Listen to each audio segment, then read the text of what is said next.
Welcome back, coin enthusiasts. In today's video, we're diving into the fascinating world of state quarters. These coins are a fantastic way to blend numismatic history with an understanding of rarity, mintage, and how certain varieties and eras can affect the value. Today I'll be talking about two incredibly valuable quarters from the series, the 1999 P Connecticut State Quarter in fine condition, and the 2005 P Minnesota State Quarter in fine condition. Stick around because we'll also discuss their historical context, key features, and of course their potential market value, which can range from a few dollars to tens of thousands, depending on the specific characteristics of each coin.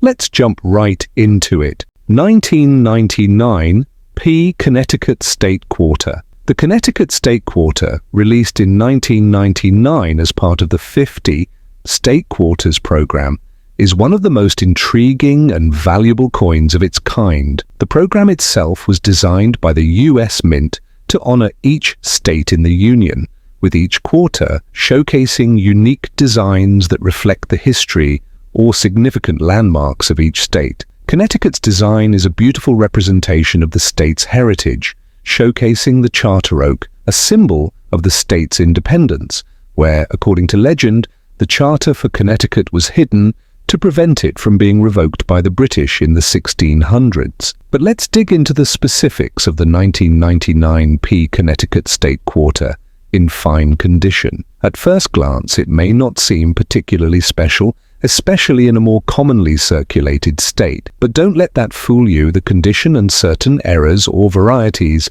can elevate its value significantly. The mintage of the 1999 P Connecticut Quarter stands at a solid 4,035,500,000 coins produced, which is a large number by modern standards.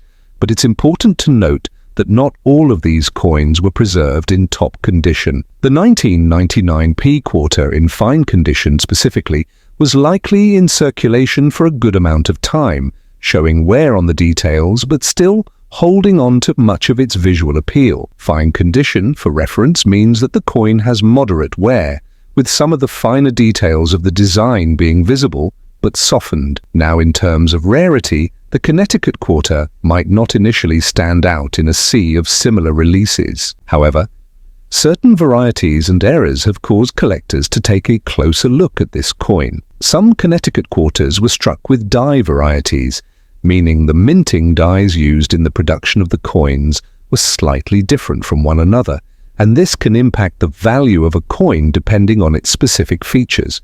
For example, some Connecticut Quarters from this year were struck with a double die reverse, which results in slightly doubled lettering or features on the reverse side of the coin. This can significantly boost the value of a coin from a few dollars to upwards of $50,000 to $70,000 for a well-preserved example. You might be wondering why a simple state quarter from 1999 can have such a wide price range. The answer lies in the rarity of the eras and how collectors seek out these unique versions. Coins with noticeable errors are always in demand, especially when they represent a historical or iconic moment, as the Connecticut Charter Oak does. If you come across a 1999 P Connecticut State Quarter with an error or a particularly rare variety, be sure to have it evaluated by a professional grader. To wrap up, the 1999 P Connecticut State Quarter in fine condition itself is likely to be worth around $2 to $5 in a standard ungraded state.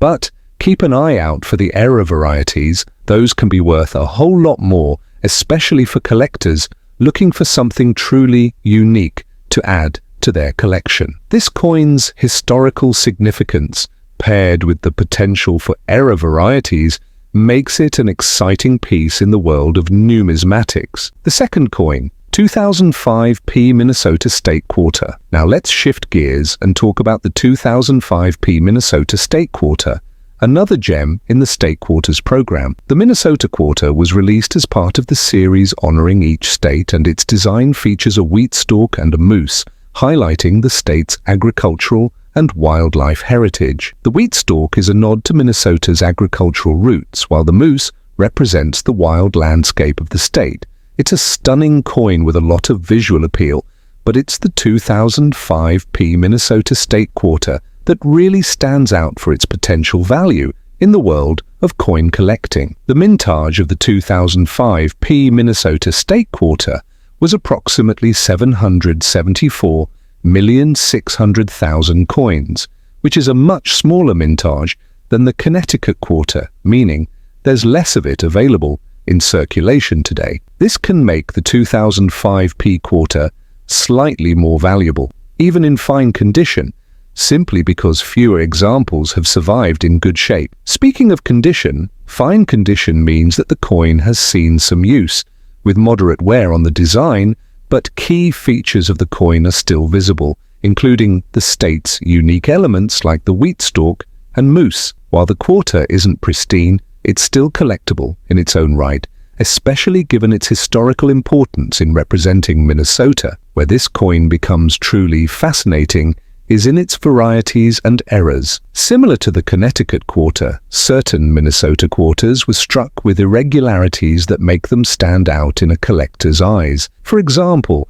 one of the most significant errors that has been observed on some of the 2005p Minnesota quarters is a dramatic die crack that can be seen across the coin's design. This die crack often shows up as a noticeable line running through parts of the coin, creating a unique and unusual appearance. If you happen to have a 2005p Minnesota State Quarter with this die crack or any other noticeable error, it could be worth a substantial premium over its regular issue value. Coins with die cracks are always sought after because they offer a tangible piece of the minting process, a flaw that became part of the history of the coin. This error variety can elevate a coin's value to anywhere between $50 to $500 or even more, depending on the severity and the exact location of the crack. Another interesting aspect of the 2005p Minnesota Quarter is its relatively low mintage compared to other state quarters.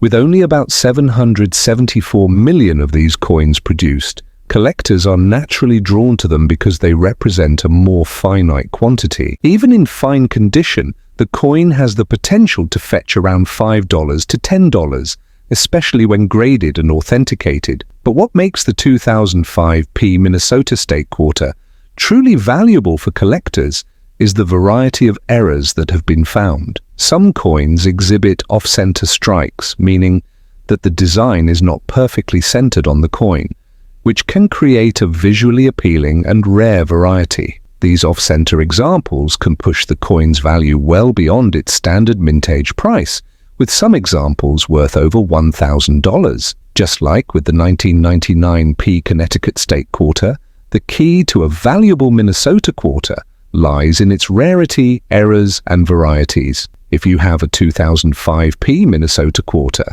that's been well preserved and features a notable error or variety, you might be holding on to something worth far more than you originally thought. Both the 1999p Connecticut State Quarter and the 2005p Minnesota State Quarter are fantastic examples of how the world of coin collecting can offer surprises at every turn. While these quarters may have been produced in large quantities, the specific features and errors on certain examples can elevate their value far beyond their face value. For the 1999p Connecticut State Quarter, always look for potential die errors like the double die reverse, as these can turn an otherwise common coin into a rare collector's item worth tens of thousands of dollars. Meanwhile, the 2005p Minnesota State Quarter offers collectors the thrill of finding dramatic die cracks, off-center strikes, and other minting anomalies